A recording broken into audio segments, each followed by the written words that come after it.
La nueva Constitución del año 79 estableció la autonomía del Ministerio Público y creó la Fiscalía de la Nación, que además de presidir el sistema de fiscales, era defensor del pueblo. Gonzalo Ortiz de Ceballos, primer fiscal de la Nación, un gigante de la justicia, me convocó junto con un equipo joven para integrar este gran desafío. Yo tenía no más de 22 años y sin embargo rápidamente descubrí lo que significaba enfrentar el poder del narcotráfico. La Corte Suprema había dispuesto la libertad por falta de pruebas del mayor narcotraficante de la época, Guillermo Cárdenas Dávila, conocido como Mosca Loca, quien inclusive llegó a declarar que estaba dispuesto a pagar la deuda externa del Perú si es que lo dejaban trabajar. Nosotros gestionamos toda la defensa jurídica y política para que no saliera libre. Y así fue. La Corte Suprema tuvo que retroceder y Cárdenas Dávila cumplió toda su condena. Posteriormente, la prensa, la revista Caretas, reveló el poder del narcotráfico que había alcanzado durante la dictadura militar.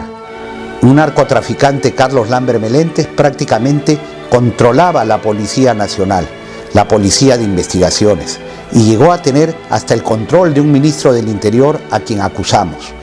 Se reveló una nota informativa en donde se le había intervenido 500 kilos de pasta básica de cocaína y que sin embargo no había pasado nada.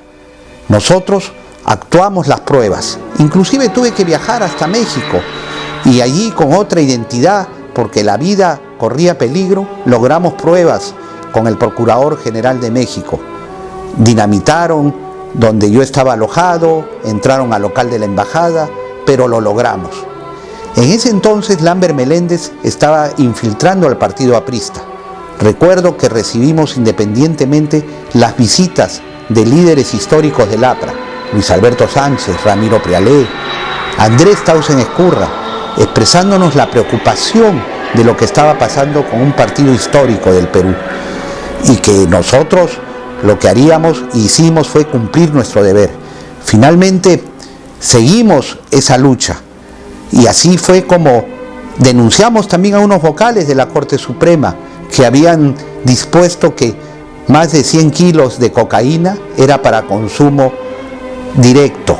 Esto realmente era inconcebible, pero había que enfrentar al poder y había que hacer justicia como la hicimos. Igualmente, se presentó otro caso, que luego de que fue asesinado un periodista en Uchiza, que había anunciado que en el siguiente número de su revista iba a publicar pruebas contra el narcodiputado Reinaldo Rivera, fue asesinado en la Plaza de Armas de Uchiza. Cuando fuimos allí con el fiscal de la Nación, simplemente recibimos información en donde otro que fue detenido y luego condenado, Raúl López Villar, había movido millones de dólares depositándolos en la agencia del Banco de Crédito de Tocache.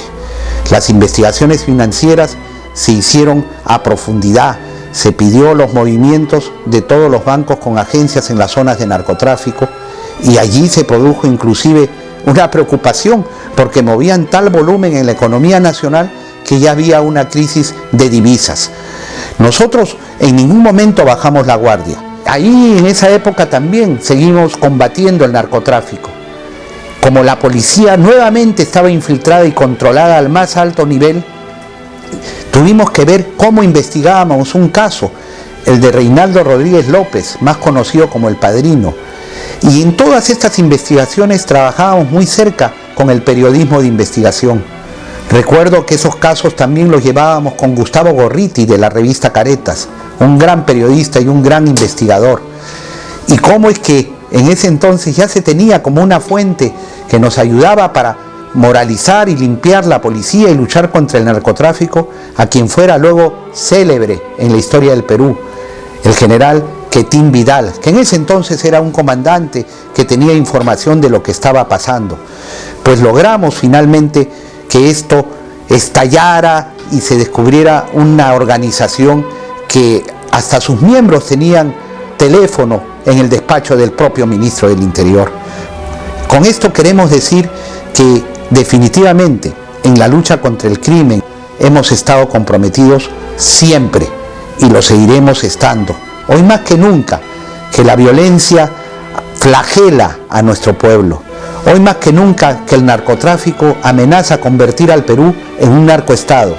Todas estas experiencias y este conocimiento nos lleva a decir también que frente al narcotráfico hay que sí combatirlo con investigaciones financieras, hay que sí ver de perseguir a las mafias, pero ya en ese entonces veíamos el destino para acabar definitivamente con el narcotráfico, que no es otro que sustituir esos cultivos de la hoja de coca, que finalmente es el insumo para la droga, por cultivos alternativos. Y por eso es que en el año 82, cuando nuestro compatriota Javier Pérez de Cuéllar fue elegido secretario general de las Naciones Unidas, hicimos una gestión para que el Consejo Económico y Social creara una oficina regional que captara fondos de los países desarrollados y consumidores y sea dirigido a los países productores, a Colombia, Bolivia y el Perú, de tal manera que quienes consumen y quienes realmente crean el mercado de la droga participen para que podamos pagar precios de subsidio a esos cultivos alternativos, la salida de fondo para resolver el problema del narcotráfico. Ya en el año 82 lo teníamos claro, hoy más que nunca nos ratificamos en esa posición.